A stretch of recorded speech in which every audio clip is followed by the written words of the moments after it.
quelque part en Afrique. Une route qui ressemble à bien d'autres. Mais cette route est l'une de celles qu'ont empruntées pendant des siècles les 20 millions d'esclaves déportés par la voie atlantique. Affaiblie par l'esclavage moderne et traditionnel, l'Afrique, terre d'empires éteints mais aussi de royaumes renaissants, devient à la fin du XIXe siècle l'enjeu d'une rivalité belliqueuse entre les grandes puissances européennes. Avec ce raisonnement plus ou moins affiché, puisque les autres y vont, il faut y aller nous aussi. Le continent éveille d'autre part la convoitise de ces mêmes Européens par ses richesses, réelles ou imaginaires.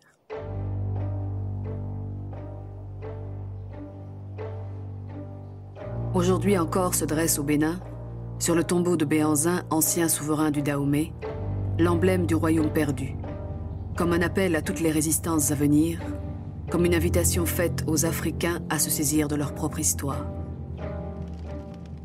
The African history has been a history of humiliation, a history of oppression, a history of discrimination. Really, we as Africans almost, we have every reason to say, I give up. But what I like about the African spirit is it never gives up.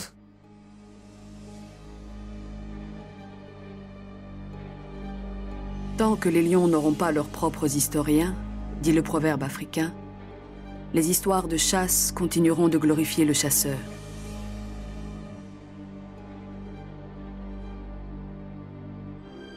Depuis l'aube de la colonisation, l'histoire de l'Afrique, ce sont bien les chasseurs qui en détiennent le monopole et qui en fixent le contenu. En exaltant les prouesses d'explorateurs plus ou moins pacifiques, les mérites d'une conquête plus ou moins violente, et surplombant le tout, la générosité du contact. Toutes les conquêtes coloniales sont de même nature et utilisent la même méthode, n'est-ce pas? On parle de protection, on parle de civilisation, on parle de protectorat, mais on n'attend pas d'être invité, on s'invite soi-même, n'est-ce pas?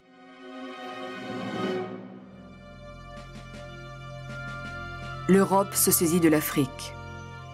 Mais il faut mettre de l'ordre dans cette conquête désordonnée et aboutir à un accord entre les colonisateurs qui, dans certaines régions, se trouvent en situation de rivalité agressive. En 1885, à Berlin, les Européens mettent au point les instruments juridiques et diplomatiques qui leur permettront dans les années suivantes le partage de l'Afrique. Le partage du gâteau africain, pour reprendre la douteuse métaphore de Léopold II, le roi des Belges.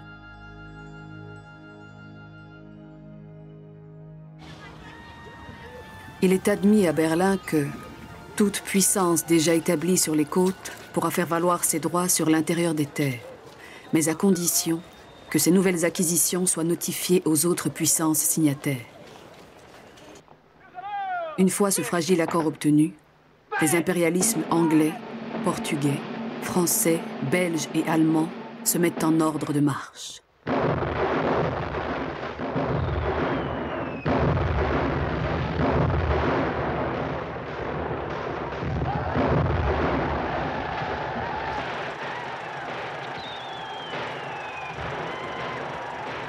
When Europe was forming into states, we were not allowed to do that. Why? Because the colonialists came, they occupied our countries, and we started fighting against colonialism. Instead of working out the differences between ourselves, instead of fighting for the sake of democracy amongst ourselves, we started fighting against Europeans.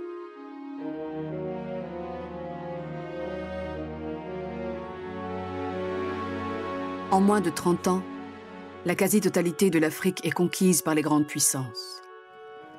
Pour autant, l'Afrique ne s'est pas laissée prendre sans opposer la moindre résistance.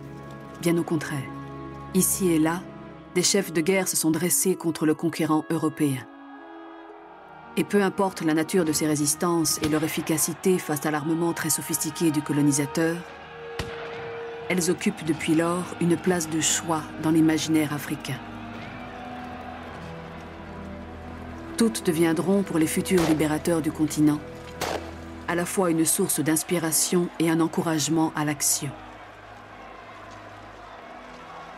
Chacune des grandes puissances coloniales aura donc à lutter contre l'un de ces résistants de la première heure. Qu'en est-il par exemple du colonisateur français au Dahomey? Déjà présent sur la côte, il s'avance à l'intérieur des terres avec sa troupe de 2000 hommes, dont un bon nombre de tirailleurs sénégalais. Sa progression se verra contrariée par le seul Béhanzin, roi d'Abomey. Le farouche fils de Glélé est en effet le seul à refuser de signer le traité que lui propose le conquérant français. La discussion était assez ardue du temps de Glélé, mais quand il est mort, le fils Béhanzin qui lui a succédé a été encore plus intransigeant, parce qu'il était plus nationaliste, si on peut dire, que son père, presque plus nationaliste que son père, et il n'admettait pas qu'on puisse posséder en toute propriété une partie de son royaume. Le pays est inaliénable en tout partie. Il est vrai que le roi n'a peut-être pas mesuré la puissance de l'adversaire ou la mauvaise foi de l'adversaire, puisque en retenant prisonnier à Abomey des émissaires qui étaient partis négocier avec lui, il donnait des prétextes trop faciles à un adversaire qui était 10 fois, 20 fois plus armé que lui. Il y avait des armes, une puissance de feu, une organisation militaire auquel il ne pouvait pas résister. Les 20 000 soldats de Béhanzin sont vaincus. Et au terme de 2 années de résistance, le roi déchu du Dahomey est exilé avec toute sa famille. Il mourra à Alger en 1906.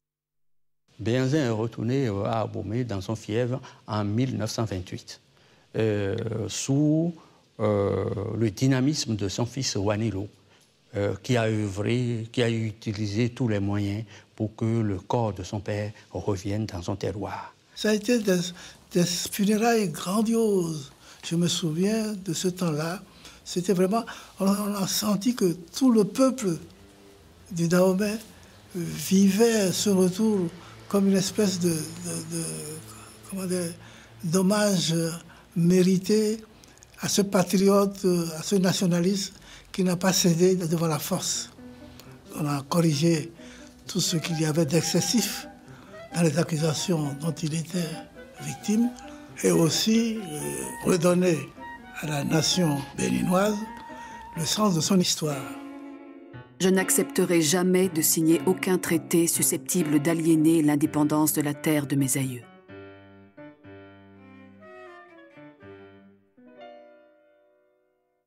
Autre figure majeure de la résistance, mais cette fois-ci contre le colonisateur portugais, Gungunhana, le souverain de Gaza, dernier royaume bantou au sud du Mozambique. Ele era muito orgulhoso de ser o rei do seu povo.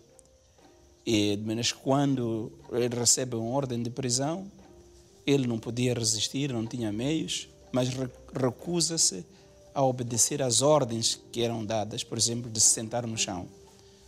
E os portugueses humilharam-no, cuspiram sobre ele e obrigaram à força então a sentar-se no chão, o que ele achava indigno para um rei como ele. Après 10 ans de captivité, Gungunhana meurt en exil aux Açores.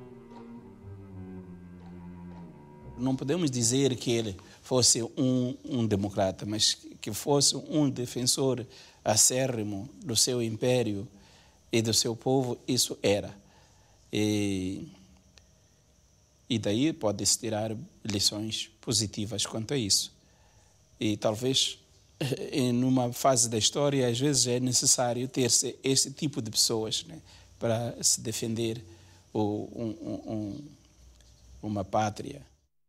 Insaisissable chef religieux et militaire, Mohamed Abdullah Hassan résiste aux Britanniques pendant plus de 20 ans. Ce qui lui vaudra de la part de ses adversaires le surnom peu flatteur de Mad Mullah, le Mollah fou.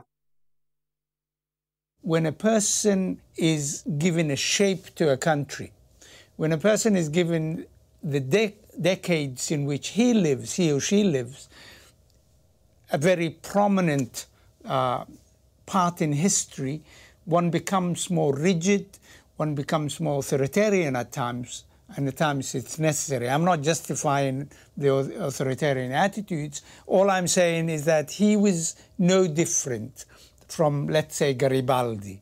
He was no different from Bismarck. He was no different from any of those historical figures who had to fight their people, herd their people as though they were sheep onto, a pasture, nationalist pasture in which they would be able to live as a nation, as a people. Un pays devient le symbole même de la résistance. L'Éthiopie du Négus et roi des rois, Ménélik II, à la tête d'une véritable armée africaine.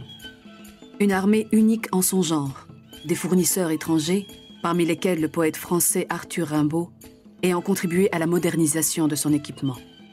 Fort de cela et de sa science du combat, Ménélik écrase les Italiens en 1896 dans la plaine d'Adoua, à l'extrême nord du pays. L'écho a été considérable non seulement en Afrique, mais en Europe, aux États-Unis, dans les Caraïbes, partout où il y avait les descendants d'Africains, des esclaves libérés, émancipés. Et à l'époque même de Ménélik, avant même cette bataille, il y avait déjà des Haïtiens, des Afro-Américains qui venaient en Éthiopie parce que c'est un pays qui est libre. Et donc, il y avait une petite fascination. La bataille d'Adoua, elle, a accéléré ce processus. L'Éthiopie, c'est le symbole de la vieille Afrique. C'est le symbole de l'Afrique mère. C'est le symbole de l'Afrique résistante. L'Éthiopie, c'est la communion entre les Africains du continent et les Africains de la diaspora. L'Éthiopie, c'est le pays qui a été présent à tous les moments où on a parlé d'Afrique unie. Le mot Éthiopie même, il est bon de le signaler, signifie en grec ancien la terre des hommes au visage brûlé. Nom qui était donné à l'Afrique en entier par les Grecs anciens. Vous le retrouvez chez Hérodote, dans la géographie d'Hérodote, mais aussi vous le retrouvez chez Homère. Tout ce qu'il rencontrait même en Égypte s'appelait Aethiops, la terre des hommes au visage brûlé.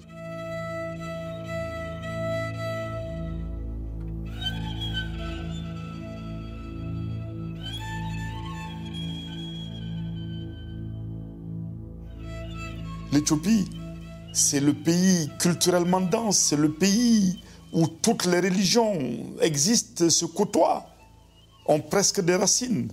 Le judaïsme, la religion chrétienne, la religion musulmane en Éthiopie.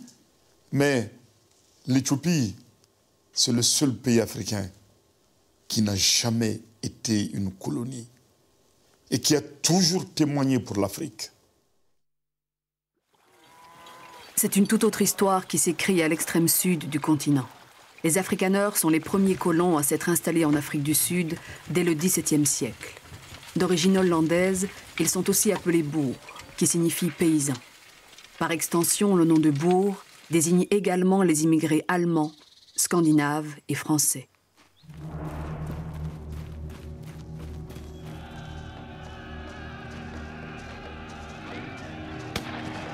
Au XIXe siècle, après avoir combattu les Zoulous qui leur barraient le passage, les Afrikaners fondèrent la République du Transvaal et l'État libre d'Orange, tandis que les Britanniques, déjà installés au Cap, prenaient possession du Natal. La découverte de très importantes mines d'or au Transvaal relance l'interminable conflit qui oppose les Afrikaners et les Anglais. I've always said if they'd discovered chocolate pudding in the Transvaal, they wouldn't have invaded in 1899. One can use that argument in other contexts where there have been invasions into territories. One thinks in one's own time about oil, for example, as a spur to that form of invasion.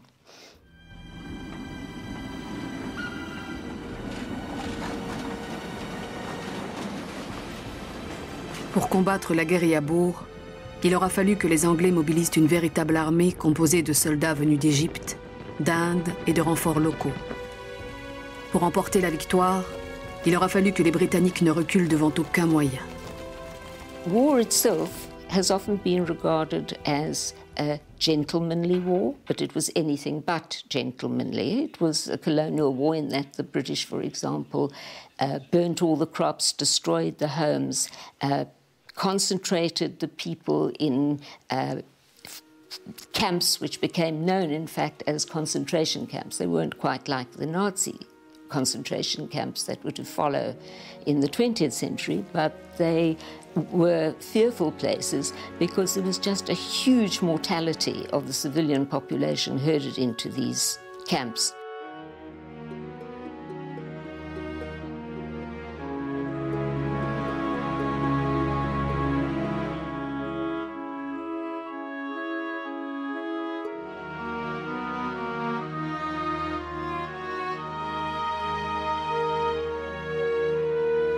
For Afrikaners, the fact that over 20,000 women and children died in the camps during the war was to remain a powerful spur in the creation of an Afrikaner nationalism and a bitter hatred of the English.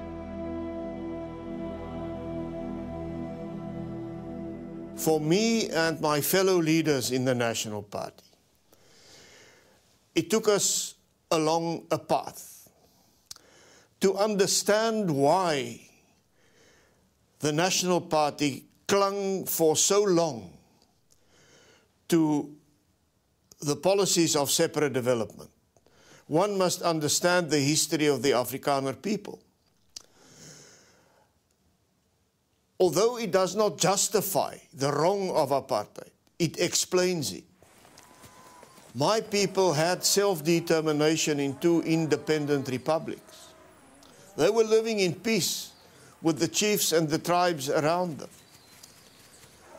They lost the war, and since then, the National Party was striving to regain that self-determination which we had lost in the Anglo-Boer War.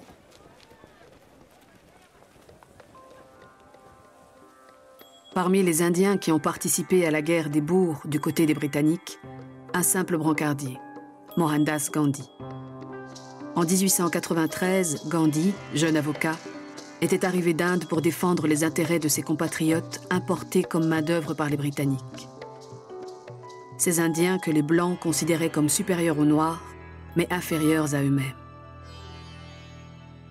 C'est en Afrique du Sud, et il y restera 20 ans, que le futur Mahatma, la grande âme, élabore des principes qui non seulement aideront à la libération de son propre peuple, mais inspireront de grands leaders africains. Mohandas Gandhi experienced here as an Indian how Indians were being deprived of their political rights. They had no freedom of movement in the country. They were not allowed to own land in certain parts of the country. And they were being treated as second-class citizens. That led Mr. Gandhi to begin to find ways to oppose this type of regime. Committed to Hinduism and to non-violent forms of struggle, he then developed a policy called Satyagraha, which he experimented with in South Africa. He led Indians of South Africa to deliberately break the law and go to prison as a way of compelling the authorities to accede to the demands of the Indian community. Mais la ségrégation la plus dure est bien celle qui frappe la communauté noire très largement majoritaire. Pour dénoncer cette pratique, une délégation de l'ANC, l'African National Congress, organisation politique non violente créée en 1912 et inspirée par Gandhi, se rend à Londres pour protester, mais avec peu de succès, contre le Native Land Act. Ce texte législatif décrète que les Noirs, qui représentent 67% de la population, se voient attribuer 8% des terres.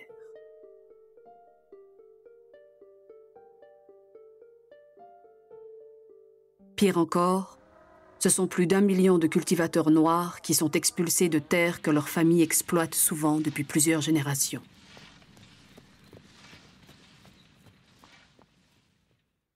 Le colon arrive, il plante le drapeau de son pays sans se soucier s'il y a eu partage des ethnies ou non. Et ça, c'est un peu partout. Hein.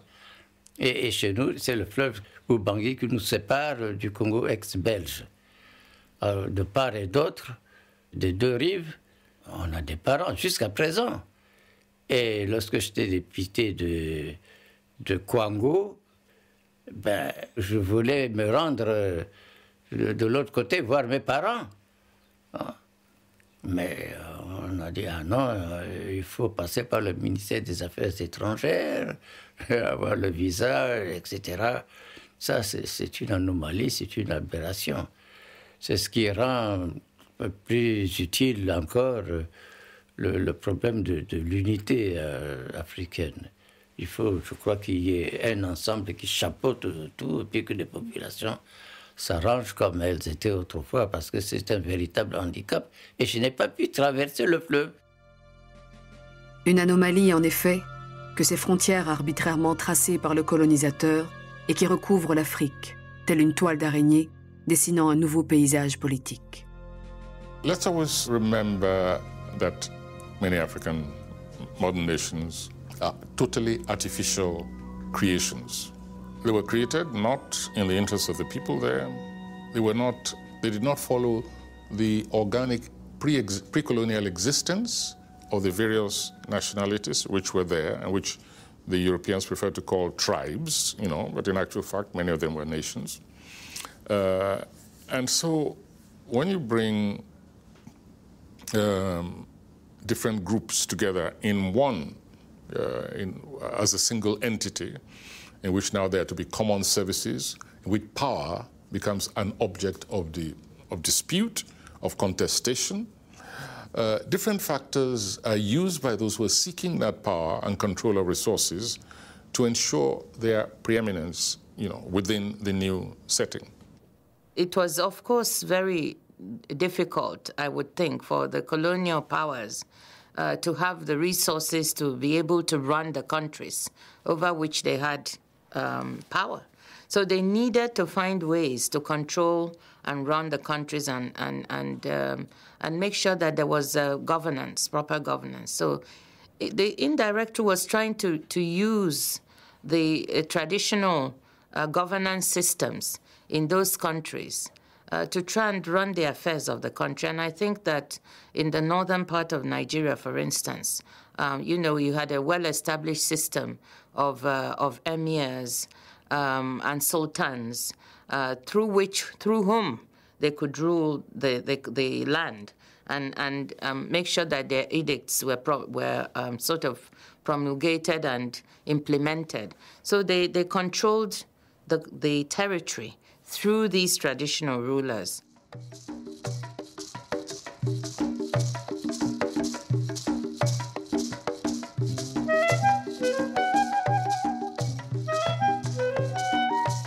Les Britanniques s'inspirent donc de l'expérience de Frederick Lugard, le gouverneur général du Nigeria, pour étendre l'indirect rule à l'ensemble de leurs colonies. Cette méthode n'est pas celle de l'administration française plus jacobine et sans doute plus méfiante à l'égard des compétences locales. La métropole nomme des gouverneurs issus de ses rangs, lesquels sont chapeautés par les 3 gouverneurs généraux de l'Afrique occidentale française, de l'Afrique équatoriale française et de Madagascar au statut un peu particulier. Là, après avoir déposé la reine Ranavalone III, trop peu docile à son goût, le gouverneur général Joseph Gallieni organise le pouvoir à sa façon. Gallieni n'a pas détruit la structure de la royauté malgache, mais il a mis à la place, par exemple, il y avait des gouverneurs de la royauté malgache dans beaucoup de villes de Madagascar, et Gallieni a renforcé ces gouverneurats.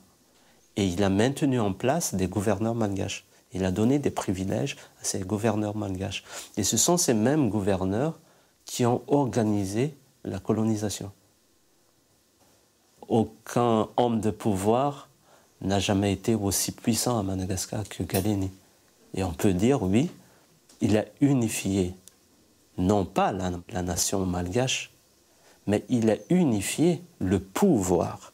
Et je veux vraiment faire cette distinction parce que je reviens toujours à cette question de la politique des races prônée par Galeni, écrit noir sur blanc. Ce n'est pas une invention des Malgaches qui va se dire je vais dire du mal de la colonisation, mais écrit noir sur blanc par Galeni en disant il faut dresser les uns contre les autres. Toute agglomération d'individus, races, peuples, tribus ou familles représente une somme d'intérêts communs ou opposés. S'il y a des mœurs ou des coutumes à respecter, il y a aussi des haines et des rivalités qu'il faut savoir démêler et utiliser à notre profit, en les opposant les unes aux autres, en nous appuyant sur les unes pour mieux vaincre les secondes. Il y a cette douleur assez profonde de se dire on a marché dans la politique de Galeni. C'est-à-dire qu'on a accepté le fait qu'il a divisé pour régner et que ça s'est vraiment traduit dans la réalité. Et que nous-mêmes, nous sommes sortis de la colonisation absolument divisés. Et Galeni, à ce moment-là, symbolise toujours cette déchirure entre les Malgaches. Le diviser pour régner caractérise également la politique du colonisateur allemand, quand il intègre le vieux royaume indépendant du Rwanda à sa colonie d'Afrique orientale. Dans le Rwanda traditionnel, la société, elle est divisée, mais elle est divisée en clans. Il y a entre 15 et 18 clans, selon les auteurs. Et dans chacun de ces clans, il y avait des Hutus, des Tutsis et des Twa. Et lorsqu'il y avait des guerres, c'était des guerres entre ces clans-là. Ce n'étaient pas des guerres ethniques. Un des drames du Rwanda, c'est que les premiers Européens n'y sont arrivés qu'en 1892, je crois. Et ils arrivent avec une grille de lecture préétablie, qui était peut-être valable pour d'autres parties du continent africain, et ils la plaquent sur ce petit pays, qui était tellement différent des autres, à bien des égards, et le pays où il n'y a pas d'ethnie, peut-être le seul, devient le pays où les divisions entre les communautés sont les plus profondes, parce que l'ethnologie coloniale définit des races. Et ces races-là sont dressées les unes contre les autres dans la logique bien connue du diviser pour régner. Et je pense que la faute historique de l'élite Tutsi, c'est d'avoir accepté ces récits, ces fables plutôt, complètement absurdes d'hommes venus du dehors, leur disant, eh bien, vous êtes nés pour gouverner, vous êtes plus intelligents que les Hutus, vous avez des qualités qu'ils n'ont pas, etc.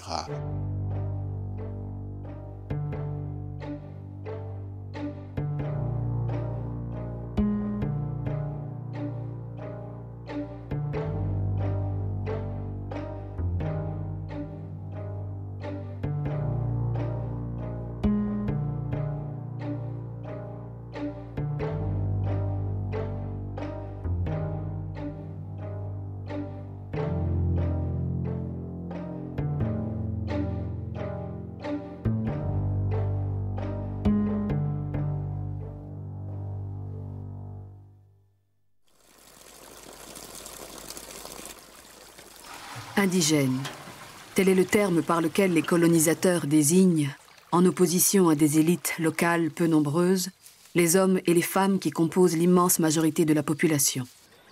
Dans les possessions françaises, les Africains sont plus précisément régis par un statut de l'indigénat qui énonce toute une série de devoirs et ne reconnaît aucun droit. Il y avait le portage, le chef de district, c'est-à-dire le commandant. Le commandant, le mot vient de ce que les premiers, c'était des militaires. Et chaque fois, c'est le terme commandant, et c'est resté. C'est passé dans l'administration civile. On porte le commandant, il y a 4 personnes, 2 devant, 2 derrière, qui marchent à pas cadencés. Il n'y avait pas de route à cette époque-là.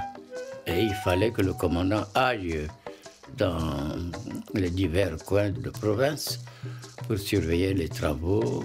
Il était tout le temps sur le terrain. Il fallait transporter aussi les bagages du commandant. Et des fois même sa petite amie. Vous voyez? Alors, tout ça faisait que certains chefs, certaines personnes africaines disaient que ça, c'est pas de l'amitié, ça. Et se révoltaient. Sous le régime français de l'indigénat, l'administration coloniale s'attribue l'exercice de la justice. Mais devant cette justice, comme dans tant d'autres circonstances, les administrés ne sont pas égaux. Il y avait 2 statuts. Les citoyens français, ceux qui avaient les mêmes droits que les Français de France, qui avaient la citoyenneté française, qui étaient ou naturalisés ou citoyens d'origine, et puis les sujets. Les sujets, eux, relevaient du statut de l'indigénat, comme on disait. Ils avaient un statut civil spécial, militaire spécial, fonctionnaire spécial, salaire spécial. Un citoyen français entrait dans l'armée française comme un Français de plein exercice, si je puis m'exprimer ainsi. Son uniforme était un uniforme de soldat français.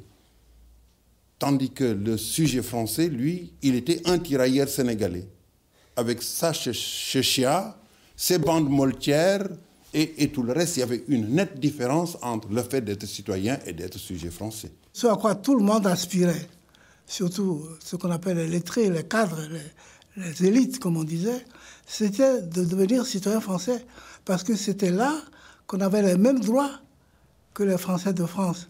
C'est là qu'on pouvait atteindre les mêmes fonctions, avoir les mêmes prérogatives, relever des mêmes tribunaux, c'est important. Et par conséquent, tous les cadres, qu'ils soient fonctionnaires ou privés, tout le monde avait une aspiration première, c'est de avoir la qualité de citoyen français. On l'obtenait par décret. On faisait la demande et selon que vous étiez jugé digne de cette qualité, le gouvernement français, par décret, vous admettait à la qualité de citoyen français. Les Portugais sont en Afrique depuis le XVe siècle et pour leur part revendiquent haut et fort leur doctrine de l'assimilation. Assimilation des colonies à la métropole, assimilation progressive des indigènes par l'instruction. O assimilado era alguém que, para os portugueses, deixava as tradições da sua própria cultura para assimilar a cultura portuguesa. Na maneira de comer, na maneira de vestir, na maneira de se relacionar, na religião.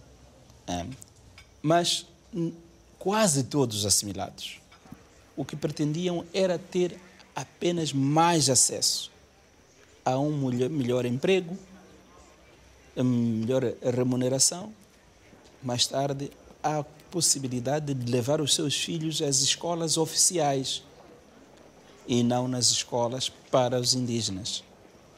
É isso que moveu o meu pai a ter a assimilação, mas devo dizer que o meu pai nunca se divorciou com a sua cultura, com as suas raízes, da sua proveniência. E muitos outros assimilados fizeram da mesma maneira. E não é de admirar que a maior parte daqueles que depois promoveram o nacionalismo e a resistência ao colonialismo nesta nova fase tivessem sido também assimilados. Les missionnaires ont précédé dans le temps la grande poussée colonisatrice de la fin du XIXe siècle, puis l'ont accompagnée avec des intérêts souvent convergents. Ce que les missionnaires du Royaume-Uni illustrent si bien par leur philosophie des 3 mots, commençant par la lettre C. La civilisation, par le christianisme et le commerce. Pour ces missionnaires, tout commence par l'éducation, mais leur dévouement a un prix. The coming of the missionaries marked the new art of being able to scribble things and that make a meaning. And so it was very revolutionary for our people, and they wanted to learn because they could see that you can scribble something on a piece of paper or on a slate, and you take it to another person, and he's able to read and understand what you have told him. And that was almost like a revolution. And so they embraced that. Now, because it was the missionaries that were teaching how to read and write, and they were establishing schools, for you to be able to attend these schools, you had to agree to become a Christian. And this was the way that the missionaries attracted the local people. The other way was through health. They were able to offer health facilities, and especially health against diseases that they were not able to cure, and especially ganglion wounds were very common diseases that they didn't know how to cure.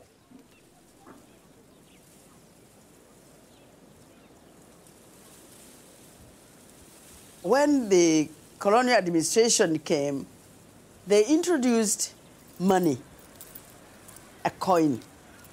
But we could not see how metal, a piece of metal so small, could be valuable, because it's not as cheap, it's not moving, it's not on 4 legs. A piece, a live goat surely is more valuable than a piece of metal. But the government said this is the new mode of exchange. And the government said you have to pay taxes to the government. The whole concept of taxes was completely unknown. It was new completely. But the government introduced that and said you have to pay taxes, and you can only pay taxes with this piece of metal. We will not accept goats and sheep. We will only accept this piece of metal. And of course, the only people who had the piece of metal were the newcomers. And these newcomers, to be able to get the piece of metal from them, you had to work for them. So that's how the whole concept of working to be paid with a piece of metal came to be introduced into our society.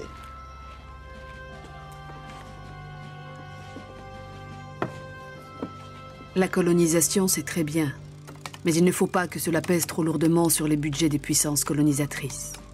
Elles font alors appel à une solution largement utilisée: abandonner leurs droits régaliens à des entreprises privées, les compagnies concessionnaires. Compagnies tenues à des obligations envers les pouvoirs publics, mais qui ne respecteront que rarement ces mêmes obligations. On nage désormais en pleine confusion des genres, et cela ouvre la porte à tous les abus. Les compagnies concessionnaires étaient des compagnies qui, avec la complicité de l'administration, faisaient travailler les populations dans le cadre de ce fameux travail forcé. Parce que tout le territoire avait été livré, en quelque sorte, à des commerçants privés. Par exemple, les populations étaient astreintes à produire une certaine quantité de caoutchouc. Et ça, c'est un peu contraire, évidemment, à la méthode de travail traditionnelle. Chez nous, autrefois, d'après ce qu'on constate, le travail n'était pas considéré comme une corvée. Quand c'était un travail collectif, quand il fallait,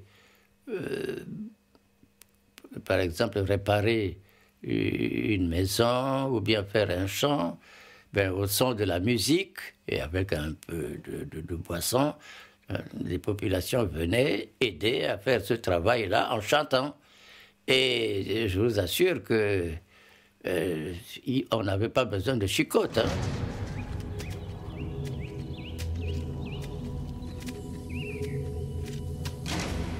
La mère de notre leader Barthélemy Buganda a été battue à mort parce qu'elle n'avait pas produit la quantité de palmistes pour nourrir les fonctionnaires et les commerçants. Obligatoire pour tous les sujets mâles et valides, le travail forcé n'est pas rémunéré si ce n'est par quelques denrées alimentaires. L'administration coloniale fait appel au travail forcé pour les ouvrages d'utilité publique. Mais les compagnies concessionnaires ne sont pas en reste, et le travail forcé contribue largement au succès de leurs activités minières.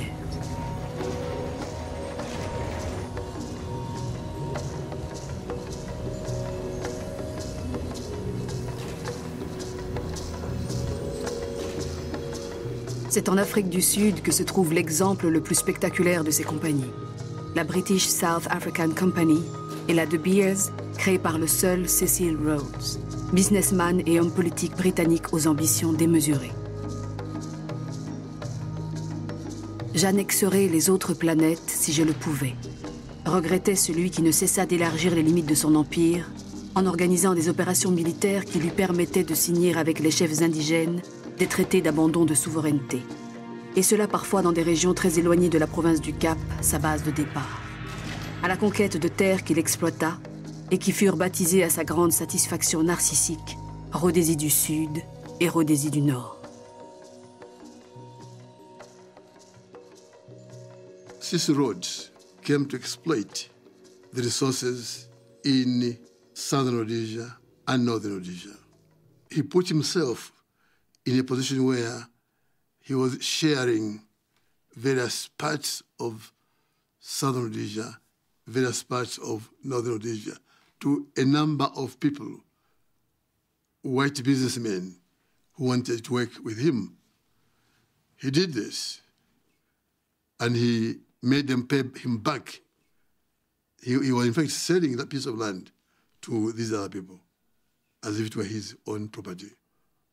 Almost all black people in southern Rhodesia, happily Zimbabwe today, were thrown out of the areas where he had found them.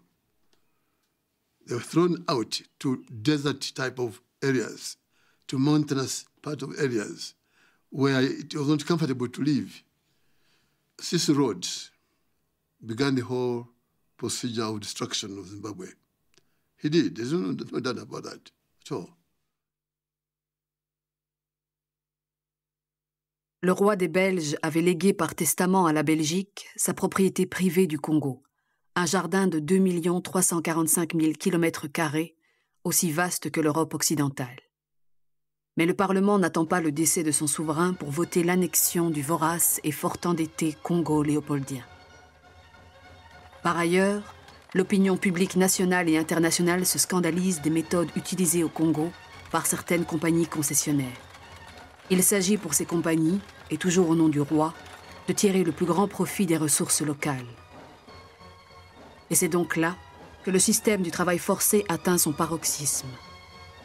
C'est là que la main-d'œuvre disponible est systématiquement utilisée et très cruellement châtiée quand ses rendements, dans la récolte du caoutchouc ou dans la fourniture d'ivoire, sont jugés insuffisants.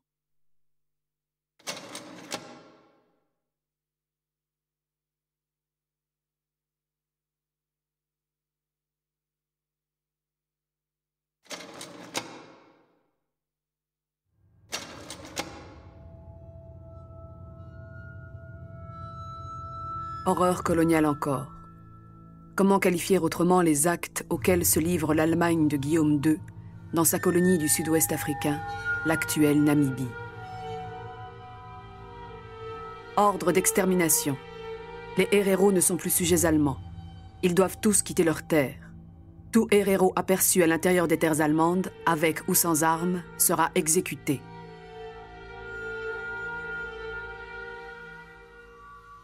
Les instructions du général von Trotta sont appliquées à la lettre.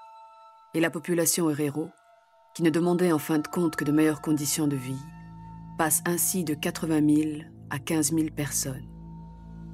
Plus des 3/4 d'une population décimée, soit par exécution, soit par dépérissement dans des camps qu'il faut bien appeler de concentration.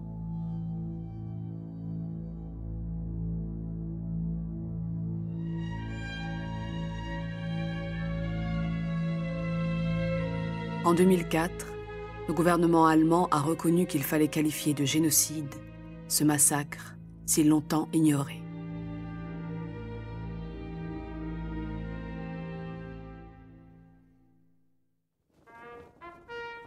La Première Guerre mondiale, qui éclate en Europe, est aussi l'affaire de l'Afrique, puisque le rêve de grandeur des puissances européennes, c'est en Afrique d'abord qu'il s'exprime. Une réalité se fait jour trop rarement mise en évidence. En 1914, les colonies africaines représentent la plus grande longueur de frontières communes aux belligérants européens. Cela explique en partie que l'Afrique sera doublement impliquée dans ce conflit mondial, à la fois comme terre de combat et comme réservoir de combattants. En France, très préoccupé par la crise démographique de son pays, le colonel Mangin avait publié en 1910 un ouvrage à succès, « La force noire ». Les troupes noires, y écrivait-il, ont les qualités que réclame la guerre moderne. Rusticité, endurance, instinct du combat, absence de nervosité. Leur arrivée sur le champ de bataille produira sur l'adversaire un effet considérable. Et même si le gouvernement ne retient pas l'essentiel des propositions de Mangin, la France va tout de même se distinguer. Alors que les troupes coloniales des autres puissances belligérantes restent confinées sur le continent, la France mobilise les siennes sur le front européen. Au départ, c'était volontaire.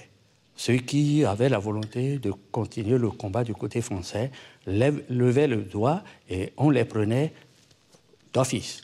Deuxièmement, si l'effectif n'atteint pas ce qu'on veut, ce que souhaite la France, on exige et on impose un quota à telle famille ou à telle autre famille parce que le roi connaît là où il y a des hommes valides. Et il connaît dans chaque foyer, dans chaque famille, les éléments les plus solides de chaque famille. Donc, on exige qu'on fait la liste, chez vous, telle personne sont prises. Et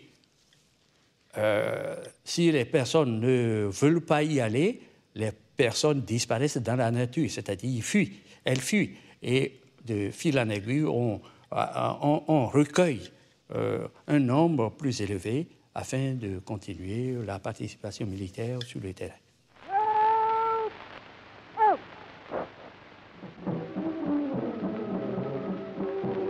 All young men of a certain age had to go and serve in the war. My uncle was recruited, and my grandmother did not want my uncle to go, and she decided to hide him, and she went to a place that I know very well, where the land belonged to her side of the family, to her, I would say, to her parents. And there was a waterfall and a lot of growth, and she hid him there so that nobody would find him. But the rule was that, or the way that the parents of these young men would be intimidated would be that they would be told that you have to give us your son. We know you have a son. You have to produce him. And if you don't produce him, we'll take your livestock away. Now, livestock was a very important part of the wealth of the local people, and especially for the men. This was their bank account. And so when my grandfather was intimidated, I understand that he persuaded my grandmother to reveal where my uncle was.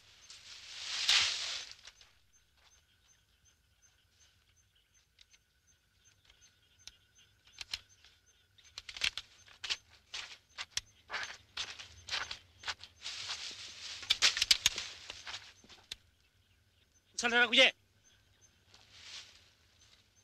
Tika ole hola hate buka kulubaku. Holil. Ikati body ho. Ngele tiko. Ihas mante panoket baraba nyila bunjida palam panjokel. Bukula be kuna hana kola. Atu balak lawo bode bara ko kono jotum kon kuje tumon. Atu bolal. Kon kuje tumon. Atu bolal.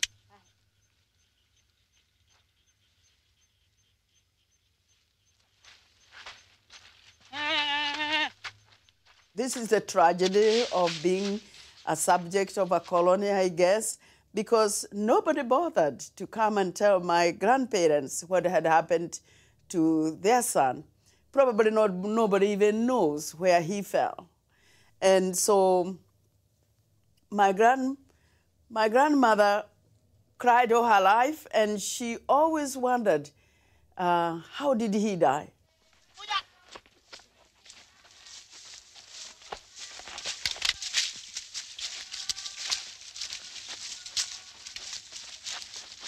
Une fois que la personne meurt, la personne est enterrée dans son terroir près des siens. Ceux qui sont décédés avant là, on est enterré. Sinon, il y a des pratiques pour appeler l'âme de la personne là où elle est décédée, afin de procéder aux cérémonies nécessaires pour ramener la personne près des siens ici. Et pour ramener, c'est beaucoup plus difficile que pour enterrer sur place. Donc, il y a cette conception qui fait qu'on n'a pas envie de mourir ailleurs, dans un autre pays, pour qu'on fasse des cérémonies de rapatriement ou des cérémonies de retour de l'âme auprès des siens. Le recrutement de soldats noirs et le choc qu'il provoque dans de nombreux pays d'Afrique va donner un nouveau souffle à des mouvements d'inspiration prophétique, tel au Nyasaland, l'actuel Malawi, le mouvement Kanim John Chilembwe, pasteur baptiste et agitateur politique qui mène une violente croisade contre la guerre. Le pasteur Chilembwe sera arrêté et fusillé. Surmontant une opposition afrikaneur très sensible à la propagande pangermaniste, le gouvernement sud-africain s'engage aux côtés des Alliés.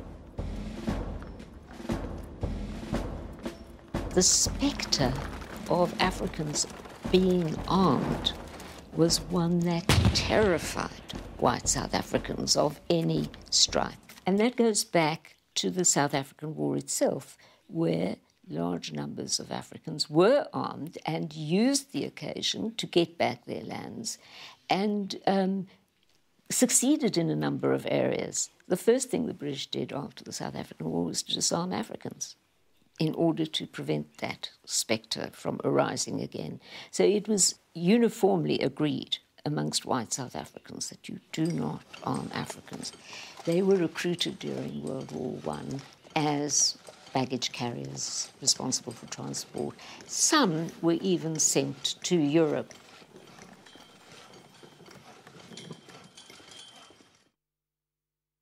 Sur le terrain des combats en Afrique, il faut mobiliser le moins de troupes possible, jugées plus utiles sur le front européen. Mais alors que le Togo allemand tombe en quelques semaines, la bataille menée par les Britanniques et les Français au Cameroun sera plus longue, 18 mois, et plus meurtrière. Avec cette singularité que pour la première fois, elle oppose des soldats noirs présents des deux côtés. C'est également le cas en Afrique orientale, où des soldats professionnels noirs, des askaris, sont placés sous le commandement du général allemand von Lettow-Vorbeck. Ces askaris parviennent durant toute la guerre à fixer 150 000 soldats alliés et leurs troupes noires, qu'elles soient sous le drapeau britannique, belge ou sud-africain. Sur le front européen, les terribles combats de la fin 1917 mettent les troupes noires à forte contribution. Mon père a inhalé de gaz et tout le reste de sa vie, il a mené une vie de souffrance. On faisait des trucs de verre, de ventouses qu'on lui faisait, on coupait le corps pour qu'il puisse respirer bien. Mais rien à faire. Il est décédé des suites de cette gaz. Donc, de ce gaz. Et il nous a toujours expliqué. Mes grands frères sont là, ils peuvent témoigner. Il nous a toujours expliqué les méfaits, les atrocités de la guerre. Et c'était triste d'aller s'intoxiquer à un autre front qui n'est pas le vôtre. Au début de 1918, la plupart des belligérants ne peuvent que constater l'épuisement de leurs troupes et l'absolue nécessité de les renforcer. Il faut donc recruter de façon plus importante. C'est à Blaise Diagne, député du Sénégal, que le chef du gouvernement français, Georges Clemenceau, avec une certaine habileté politique, fait appel.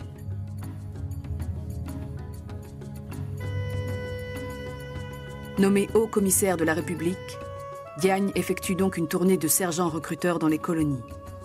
Il y multiplie les promesses susceptibles d'améliorer le sort de ses frères à l'issue du conflit.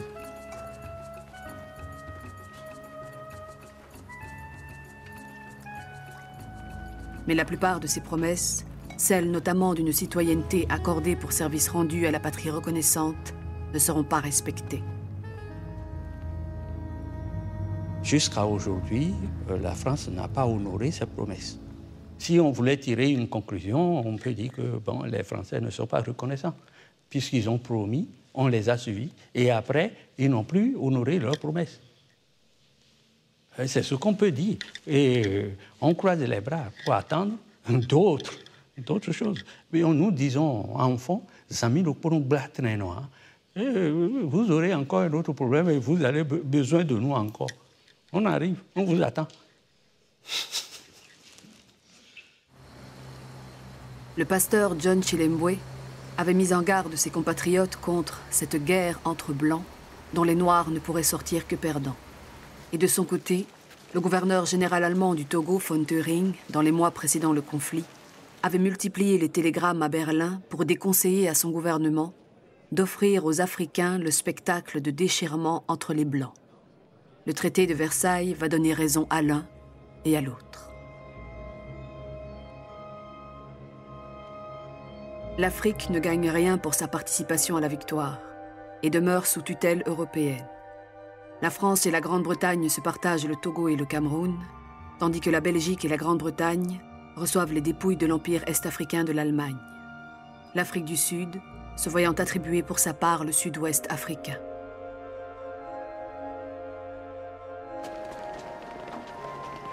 Mais dans le même temps, le doute sur la supériorité de l'homme blanc s'installe dans l'esprit des Africains.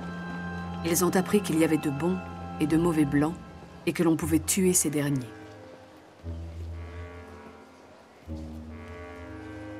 Le piédestal de l'homme blanc vacille.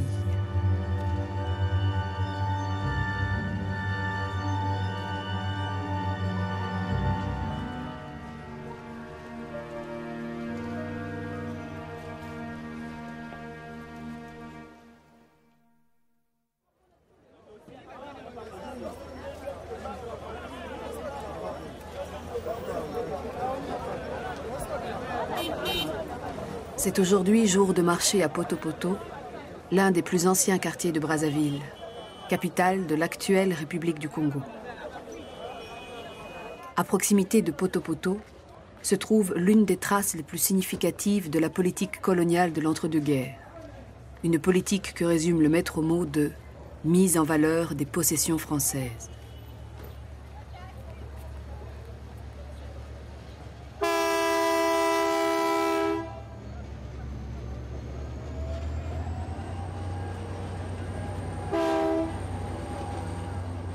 Ce chemin de fer qui relie Brazzaville à Pointe-Noire, les compagnies concessionnaires le réclamaient. Il leur fallait une issue sur la mer. La métropole, de son côté, entendait montrer sa capacité à exploiter de façon exemplaire sa colonie du Congo. Le Congo-Océan était présenté comme un apport essentiel à la vie économique et sociale du pays. C'est une grande œuvre coloniale française qui vient d'aboutir.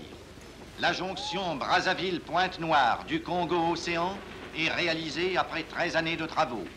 Commencé en 1921, il a fallu, pour exécuter les 610 km de la ligne, vaincre les difficultés d'une région malsaine et accidentée, lancer 92 ponts et faire 10 millions de mètres cubes de terrassement. 930 millions ont été dépensés pour cette œuvre qui a permis de relier le bassin du Congo directement avec la mer. C'est non seulement un grand progrès dans la mise en valeur des colonies françaises, mais aussi une amélioration du sort des populations indigènes de l'Afrique équatoriale. Le chemin de fer Congo-Océan est un effroyable consommateur de vies humaines. André Gide. Les conditions étaient très pénibles. Le gouverneur Reste a dit que sur 1 mètre de chemin de fer, il y avait un cadavre. Et ça, c'est vrai, parce que c'était le travail forcé. Il fallait ne pas se reposer, on mangeait simplement un peu pour avoir un peu de force et travailler. C'était très très pénible. C'est ce qui a fait que les populations, les jeunes gens qui descendaient là-bas sous des prétextes enfin, plus ou moins justifiés, hein, ne revenaient pas. Alors on se demandait, mais qu'est-ce qui se passe? Et d'où la révolte de Congo-Ara. De nombreux travaux d'irrigation, digues et barrages favorisent dans les années 20 le développement d'une économie de traite que l'on peut résumer ainsi. Les colonies exportent des produits bruts et importent des produits fabriqués. Dans le domaine agricole, les cultures d'exportation sont le plus souvent des monocultures, dont l'expansion appauvrit les sols et en favorise l'érosion. Autre inconvénient de ces pratiques, elles marginalisent les cultures vivrières et le mode de vie que déterminent ces dernières.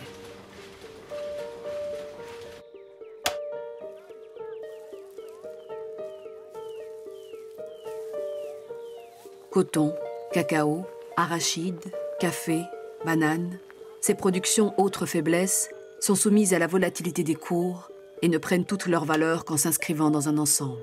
Le reproche que je peux faire aux colonisateurs, c'est de s'être placés au départ pour administrer nos pays dans une optique de grands ensembles, avec des spécialisations, et ensuite d'avoir donné l'indépendance en morcelant. C'est ça le grand reproche. Parce que quelle était la philosophie? Le Sénégal est spécialisé dans l'arachide. Bon. La Côte d'Ivoire, c'est le café, le cacao, le verre. C'est un pays beaucoup plus riche d'ailleurs, avec beaucoup plus d'eau. Donc nous étions un pays aride, semi-aride. Et pour nourrir les Sénégalais, on va chercher les brusures de riz d'Indochine. C'était cohérent. C'était très cohérent. Mais à partir du moment où chacun restait seul, la cohérence disparaissait. C'est là qu'il y a eu le grand problème. C'est la même politique de spécialisation que mène le colonisateur en Afrique australe. Mais il s'agit cette fois d'une exploitation de nature industrielle. The mines at that time were controlled by those who had invested. And what was happening was that, of course, money, what they discovered, they sold out. They raised the money that way.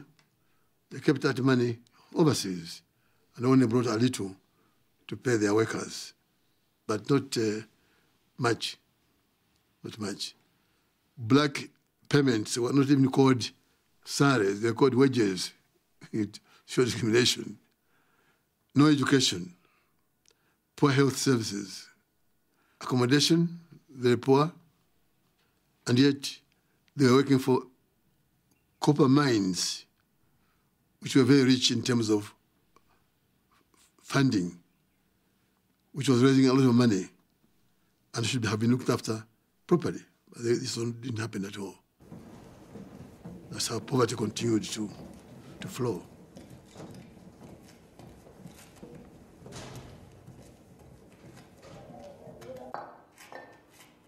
Moçambique contribuiu para o desenvolvimento da África do Sul.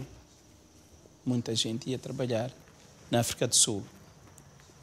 O contrato incluía uma remuneração aos portugueses por cada pessoa que era recrutada, como na linguagem deles diziam, por cabeça.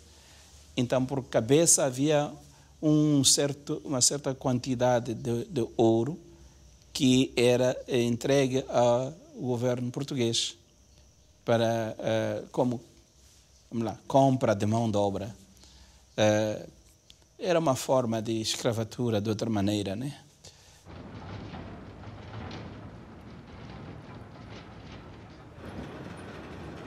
En Afrique du Sud, les années 20 sont celles d'une violente récession économique.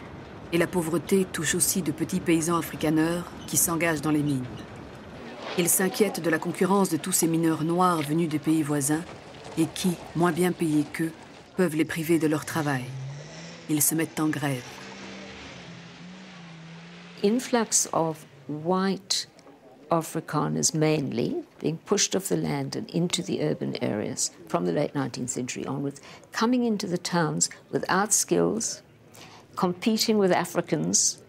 This is one of the key processes in 20th century South African history, really since the discovery of the gold mines, and not able to compete. And indeed, a lot of the segregationist legislation in the 1920s was to bolster their position.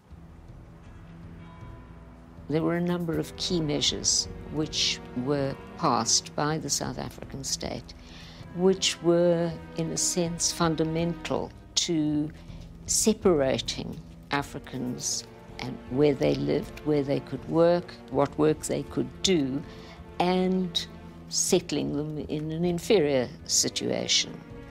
So those laws, in a sense, paved the way for what later on became known as apartheid.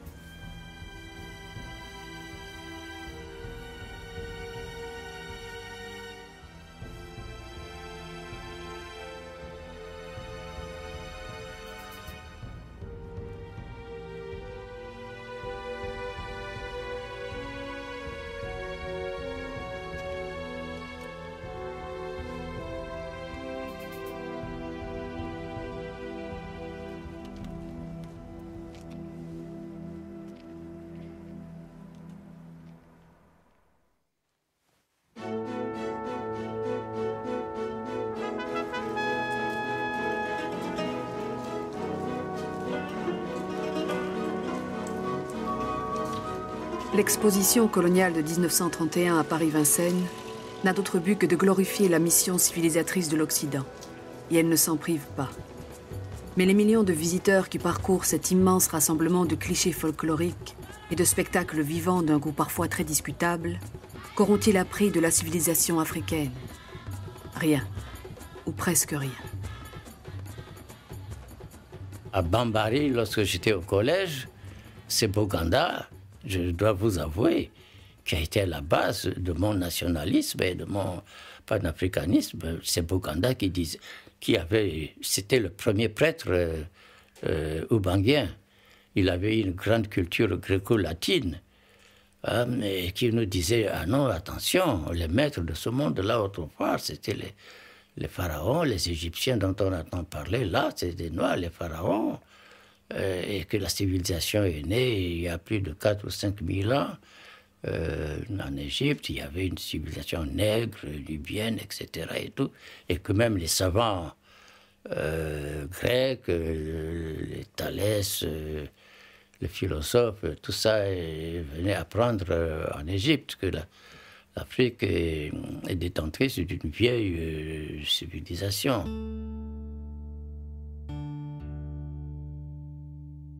Autrefois, j'étais complexé. Je haïssais les Blancs qui me disaient que je n'avais pas de valeurs propres, que je n'avais pas de civilisation. Quand j'ai découvert que j'avais des valeurs propres, qu'il y avait une civilisation africaine, j'ai cessé de haïr les Blancs.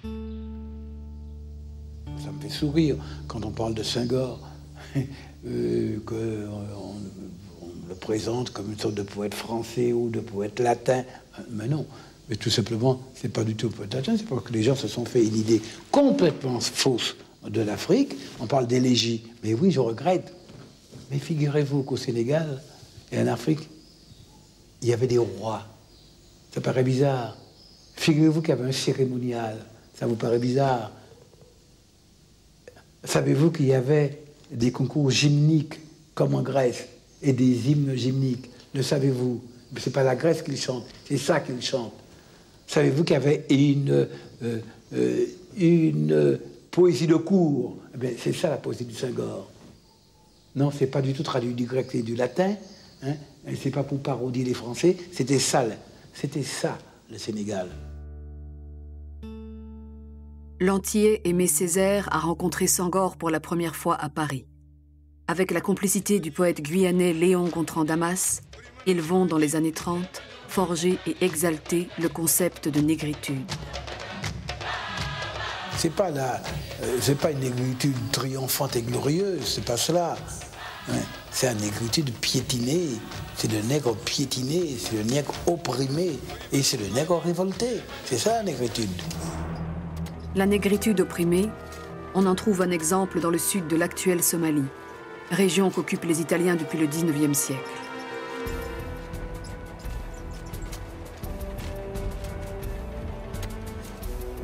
Un traité signé en 1915 a autorisé l'Italie à accroître ses ambitions dans cette région de la Corne de l'Afrique. Et son appétit n'a cessé de grandir dans les décennies qui ont suivi. Cet appétit, Mussolini va vouloir le satisfaire avec son projet de l'Africa Orientale Italiana.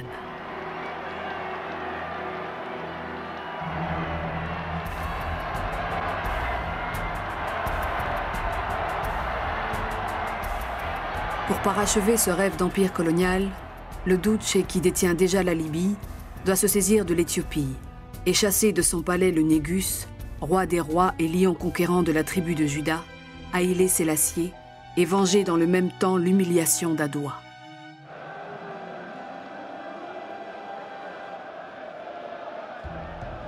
Le Négus se prépare à faire face avec le soutien d'officiers qui lui restent fidèles.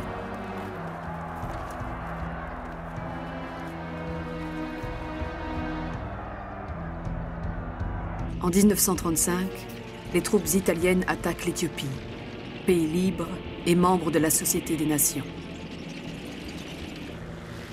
Nous suivions jour après jour les événements d'Éthiopie. Pouvait-on être un homme de couleur et être insensible à la montée du racisme et au développement de l'impérialisme?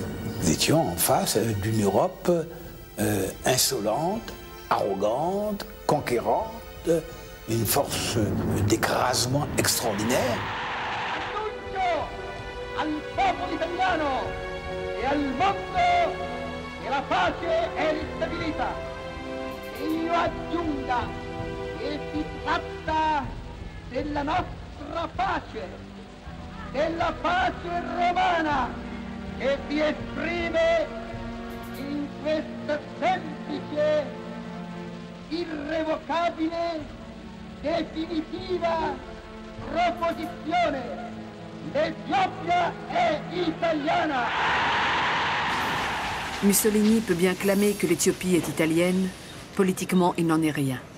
Le vrai pouvoir est ailleurs, incarné par la frêle silhouette du Négus exilé. Le discours que vous allez entendre va être prononcé en langue amharique. Une traduction française et une traduction anglaise en seront données simultanément par dispositif téléphonique. Monsieur le Président, Monsieur le... Haïlé Sélassié oppose son calme et sa dignité au sifflet des fascistes. Les Italiens sont les seuls à le huer, les seuls à vouloir l'empêcher de parler. Il parlera.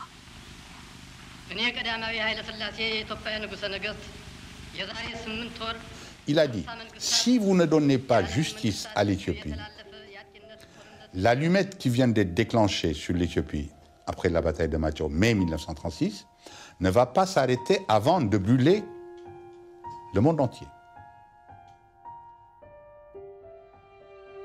Que va représenter pour les Africains la nouvelle guerre mondiale qui se déclenche? Une guerre de blancs qui ne les regarde en rien mais va se dérouler en partie sur leur sol. Une guerre qui les verra participer à de nombreux combats et leur donnera le sentiment justifié d'avoir joué un rôle important dans son dénouement. Une guerre, enfin et surtout, qui les mettra face à face, camp contre camp, dans un affrontement meurtrier. Mai 1940, les troupes d'Hitler envahissent la France qui capitule. Auch hier wieder die Kulturträger der Grande Nation. Diese fremdrassigen Hilfsvölker rief Frankreich zur Schande Europas ins Land und feierte sie als seine schwarzen Brüder. Des propos déjà entendus lors de l'occupation de la Ruhr en 1923, quand la propagande allemande se déchaînait contre la honte noire de l'armée française.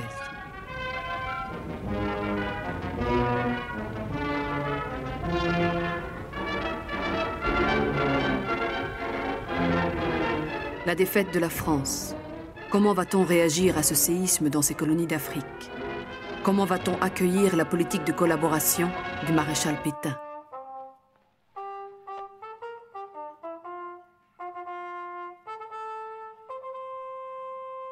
Maréchal Pétain. Maréchal Pétain. Connais pas Maréchal Pétain? Non, connais pas. Grand chef, commande Afrique tout. Commande tout. Maréchal Pétain. Commande papa, moi, maman. Oui, Maréchal Pétain. Commande lieutenant, adjudant, capral, tout. Bon, commande papa, moi, maman, commande moi. Curriculum.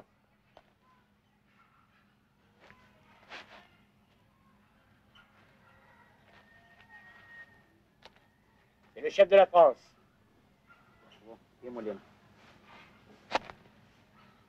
Compris maintenant? Chef de la France? Oui, compris. Gouverneur du Tchad, le Guyanais Félix Éboué se rallie à la France libre dès le mois d'août. Ce geste décisif va faire basculer dans les semaines qui suivent la totalité des pays de l'Afrique équatoriale et le Cameroun.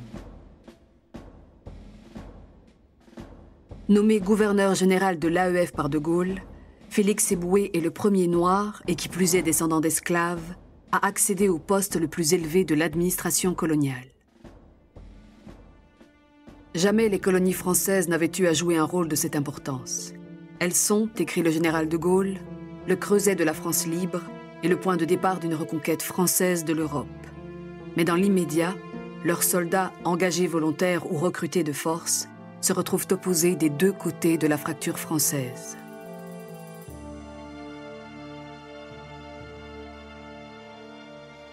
Ainsi, une partie de la force noire demeure sous la coupe de l'État français, c'est-à-dire du maréchal Pétain et des gouverneurs généraux qui lui sont restés fidèles.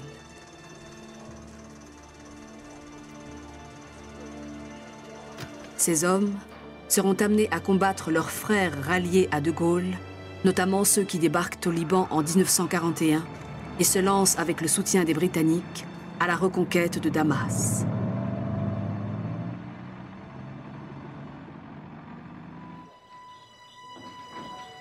Si les Alliés peuvent avancer sur tous les fronts à la fois, en Europe, en Asie et en Afrique, c'est qu'ils ont accès en toute sécurité à des matières premières que la guerre a rendues inexploitables chez eux, mais qui abondent en Afrique, où ils développent les transports nécessaires pour les acheminer. Dans les colonies françaises, coupées en deux, la ponction économique est sans précédent, aussi bien en Afrique équatoriale qu'en Afrique occidentale, où les vichistes entreprennent la construction d'une ligne Méditerranée-Niger qui restera inachevée.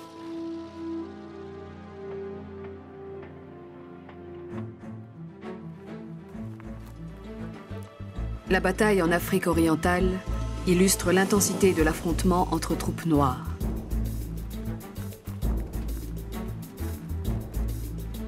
Les Italiens ont recruté des Somaliens colonisés et des Éthiopiens hostiles au Négus. Et ces soldats vont être littéralement pris en tenaille par les Britanniques et leurs recrues sud-africaines, rhodésiennes, kenyanes et nigérianes.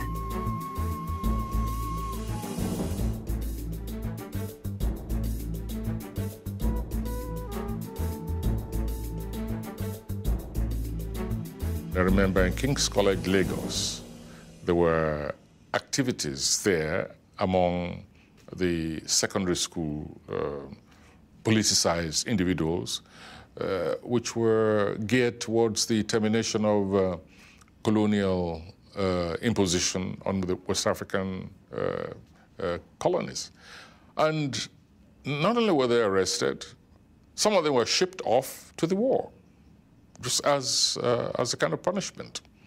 And it affected the relationship between the nationalist leaders and the colonial powers, because the nationalists were questioning, is this our war? What is our business with this war going on between some European nations who competed not only in despoiling the colonies of human material for centuries during the slave trade, but had continued to appropriate the resources of those colonies for their own purposes. And so they were asking the question, what is our business with the war? And so you had different attitudes. On the other hand, of course, there were those leaders who also saw, who understood, or at least thought they understood, the bigger issues and the necessity to defeat the forces of Nazism. La victoire des Britanniques et de leurs soldats noirs permet le retour dans son pays du Négus exilé à Londres depuis 5 ans.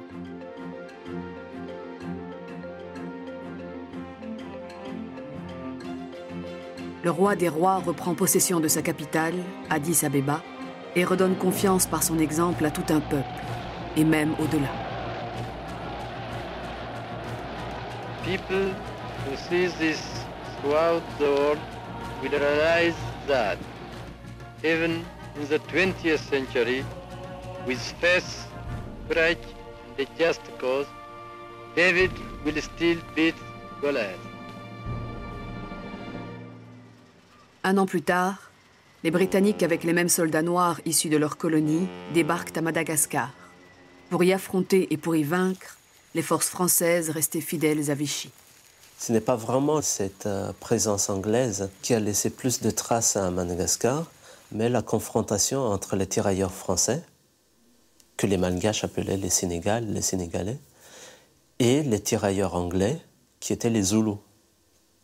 Et c'était quelque chose d'assez choquant pour la population malgache de voir des Blancs, en fait, des Anglais et des Français, faire se battre des Noirs. Et de se dire que les Blancs, ils mènent leur guerre à travers les Noirs. Enlève-moi toutes les affiches de Pétain. Colle celle-ci à la place. C'est lui, le nouveau chef de la France. Un général de brigade. 1942. L'Afrique occidentale française entre dans la guerre après son ralliement à la France libre. Un ralliement d'importance pour les troupes coloniales. Ils mettent un terme à leurs affrontements des deux côtés de la fracture française. Sergent, oui? C'est quoi ça? C'est lui, De Gaulle. Le général de brigade. 2 étoiles. C'est le nouveau chef de la France. Lui, 2 étoiles? Oui. Maréchal, combien d'étoiles? 7 étoiles. Et lui commande la France maintenant? Oui.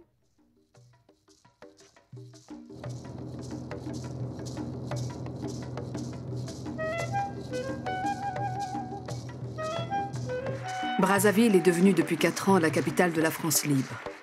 Charles de Gaulle y rend hommage en janvier 1944 à la participation des Africains à la lutte contre le nazisme. De Gaulle est par ailleurs conscient que ces mêmes Africains ont connu durant la guerre une fraternité des armes qui les a conduits à une réflexion politique plus avancée et qu'il faudra en tenir compte. Ce qui m'a frappé, moi en tout cas, c'était vraiment que les résolutions de Brazzaville aient été prises dans une conférence où il n'y avait aucun représentant délégué par les Africains. S'il y avait des hommes de couleur comme Eboué, ils étaient en tant que fonctionnaires, en tant que responsables de l'État français. Il n'y avait aucun représentant d'un groupe social ou d'un groupe intellectuel ou des Africains. C'était une conférence pour les Africains, sans les Africains. Porté par le serment que leur avait fait à Koufra, en Libye, le colonel Leclerc, le serment d'aller avec elle jusqu'à Strasbourg, les troupes françaises noires débarquent en Italie. Puis en Normandie avec la 2e division blindée, et enfin en Provence avec les Alliés.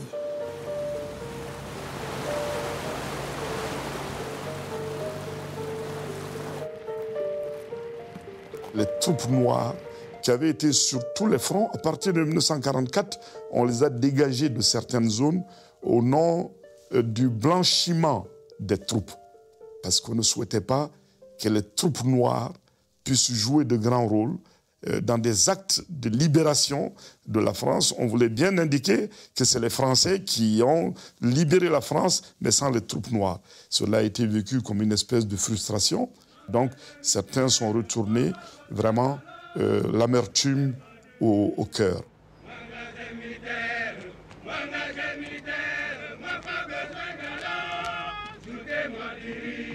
Un drame s'est déroulé à Thiaroye en novembre-décembre 1944 parce que des promesses avaient été faites aux anciens combattants. Ils devaient recevoir des pécules en France. On leur a dit d'aller à Thiaroye et qu'ils les recevraient à Thiaroye. À Thiaroye, ça a été du dilatoire. On négociait le montant à donner. Vous ne méritez pas ça. Vous n'avez pas pu justifier le temps que vous avez passé au front, donc avec beaucoup d'humiliation. Nous avons droit à la prime de démobilisation, aux indemnités, au pécule, au rappel du solde de guerre.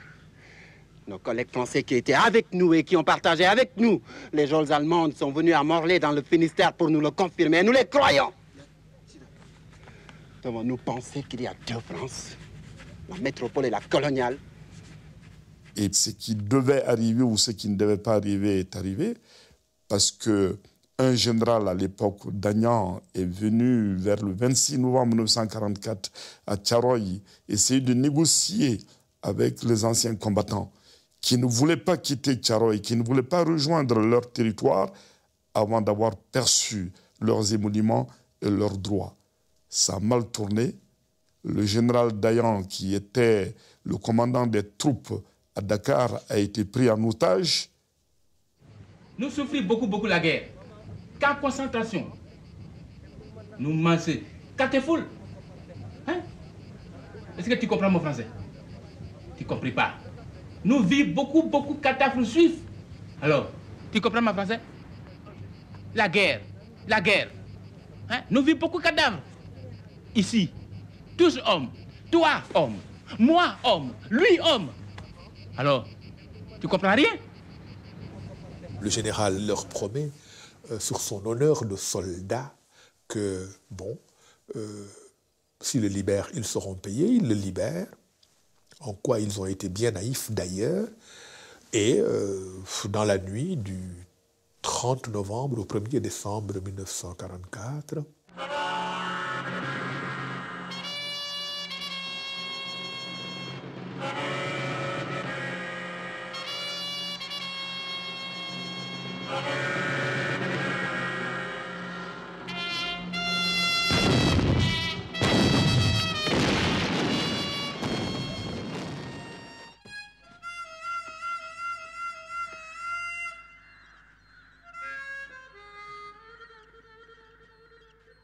Tcharoy devient un lieu symbolique de la contestation anticoloniale.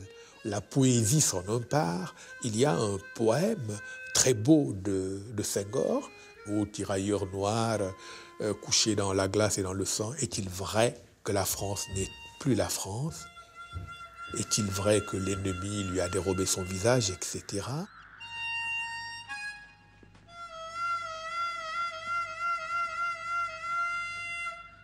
Sur la longue période qui s'achève, l'Empire du silence aura finalement réussi à faire entendre sa voix. Encore faible, mais de plus en plus affirmée. Il lui aura fallu pour cela surmonter de multiples traumatismes.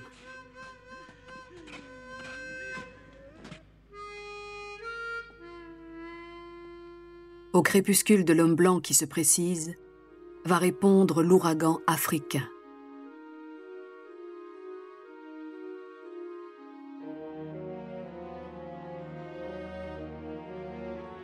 De nombreux libérateurs, parmi lesquels les figures charismatiques de Kwame Nkrumah, de Patrice Lumumba ou de Nelson Mandela, vont conquérir de hautes luttes et souvent au prix de leur vie, l'émancipation à laquelle rêvaient depuis plus d'un demi-siècle les Africains.